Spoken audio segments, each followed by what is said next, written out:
కఠినులకి నన్ను కలుషమతులు కలరు పురుషులలో పెక్కలు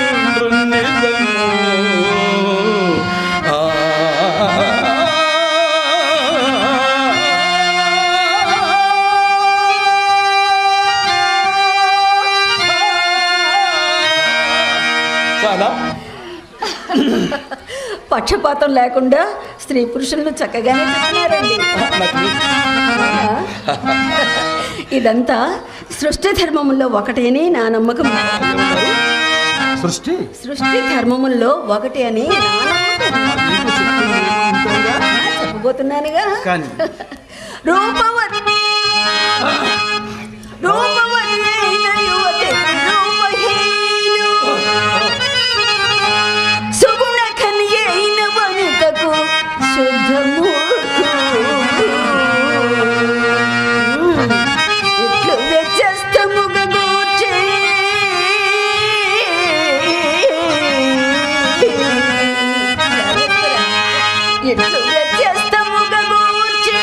ఏతులను విధాన శోధించు చూడును తరచుగాను.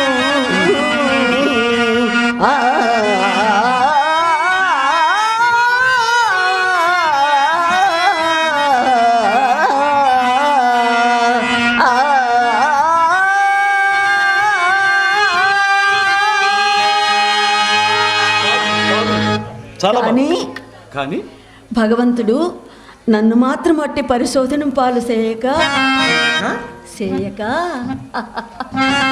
చక్కని రూప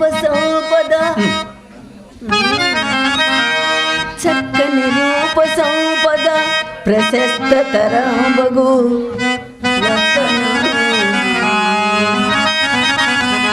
పెంపెక్కిన పాండితే పటిమా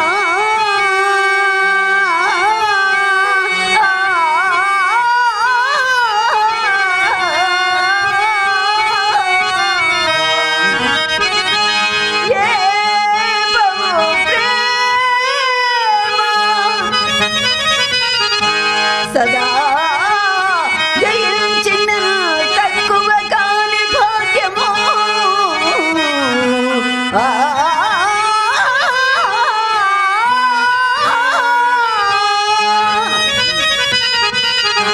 సుధారస బిందులు చిందువా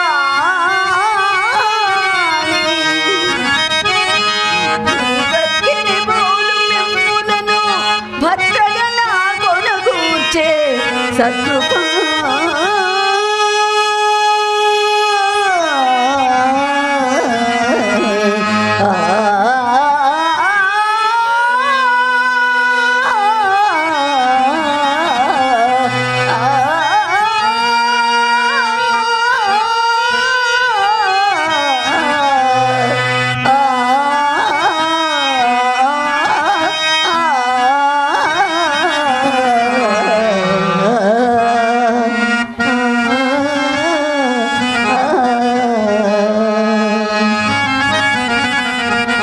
అదేమండి అలా అయిపోయారు? అదేమిటి అలా అయిపోయారు? ఎంత పొరపడుచున్నావు రాధా? పొరపాట కాదా మరి? అజ్ఞానవశమున పలుకుచుంటివి. అజ్ఞానం ఏమిటి? ఈ ఐశ్వర్యములు, ఈ సిరి సంపదలు, ఈ పాండితీ పటిమలు ఏమీ శాశ్వతము కానే కావు రాధా. అంతయు అశాశ్వతమే. నీకు తెలియదా? హరిశ్చంద్రో నలో రాజా పురూరవ పురుకుత్సహ సగర కార్తవీర్యచ్చ షడైతే చక్రవర్తిన. 6 పురాణ పురుషులు, ధీరోదాత్తులు, ధర్మానికి ప్రతిరూపాలు. అట్టి వారిని కూడా విధి వదలక ఆవహించి సర్వనాశనము చేసినది. ఇక మనమెంత రాధా? చూడు, ఘనుని హరిశ్చంద్రు కాటికా పరిచేసే మురసుతు సార్వభౌమునిగ సలిపే అలరంతి దేవునన్నాతురుగా వించే పేదకు చేలుకు వేరు చేసే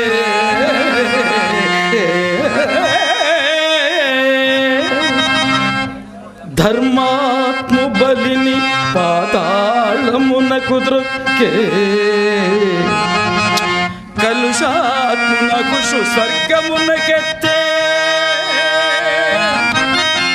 విప్రనారాయణు విటునిగా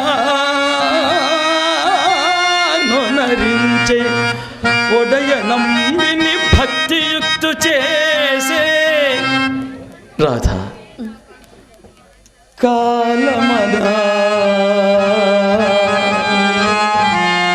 ఇట్టి మహిమంబు కలదియగుట మానవుడు మేను విడిచిన మరుదినమునగాక సుగుణ దుర్గుణములు కలిమిలే ములెన్న రాదని వచించిరెల్ల బుధులు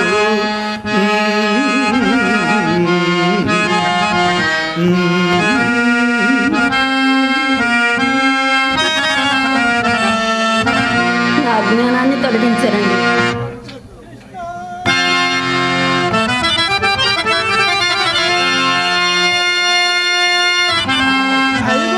నేను అనుకున్నాను అన్నయ్య, ఎన్నో పద్యములు కాలేదు, ఇప్పుడే ఆరంభించినాము. నేడింత ఆలస్యమైనదేమి? ఇదిగోని ఆసనం.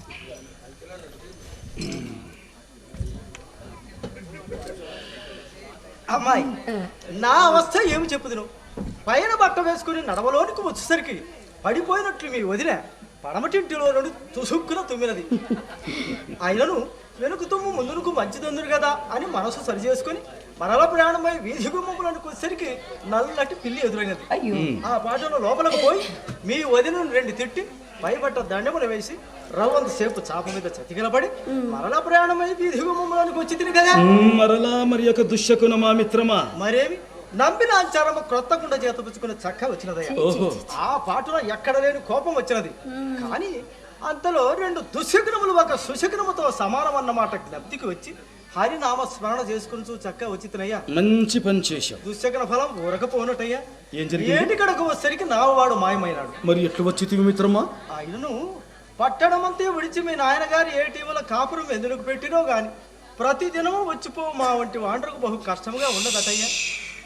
నాన్నగారు లోపలే ఉన్నారు. గొంతు బద్దల గట్ల అరవగా నామవాడు ఏ కళ్ళు పాకాలో నుండి ఏడుపడి ఎవరు వడవేసినాడు. మొత్తానికి చేర్చాడుగా. దాని తల్లి ప్రొద్దు పొక్కిన దుశ్శకున ఫలము దయ్యము అని మరల ఇక్కడ ప్రత్యక్షమైనది. ఇక్కడనా? అవును. అదెట్లు? ఎట్టేమిటి? వినవలసిన పురాణము కొంత వికలమైనది కదా. తమరు వినవలసినది ఏమీను మించిపోలేదు మిత్రమా. ఇంకను నిన్నటి పతివ్రత ధర్మఘట్టంలోనే ఉంటాను. అవునా? అవునండి. అవేనయ్యా నాకు ముఖ్యంగా కావలసినవి. అవి మించిపోయినవునే నేను ఇంత వ్యాకులు పడుతున్నది. అవి ఎంత ముఖ్యంగా కావలసినవి. అవును మిత్రమా. పైగా అవి మించిపోయినందుకు వ్యాకుల పడుచుంటివి. మిత్రమా, నీవు పురుషుడవు కదా? సందేహమా? ఏమి లేదు, పతివ్రత ధర్మాలు స్త్రీ జాతికే పరిమితం కదా. మరి పురుషుడవైన తమరికి వాటి పట్ల మిత్రమా, నా నిమిత్తం అనుకుంటున్నాయ్యా. మరి మీ అమ్మాయికి ఉపదేశించు నిమిత్తమయ్యా. ఓహో, ప్రపంచంలో ధర్మములు ఎవరు వినరు. చెప్పావు మిత్రమా. మిత్రమా, ఇతరులకు ప్రతివాడును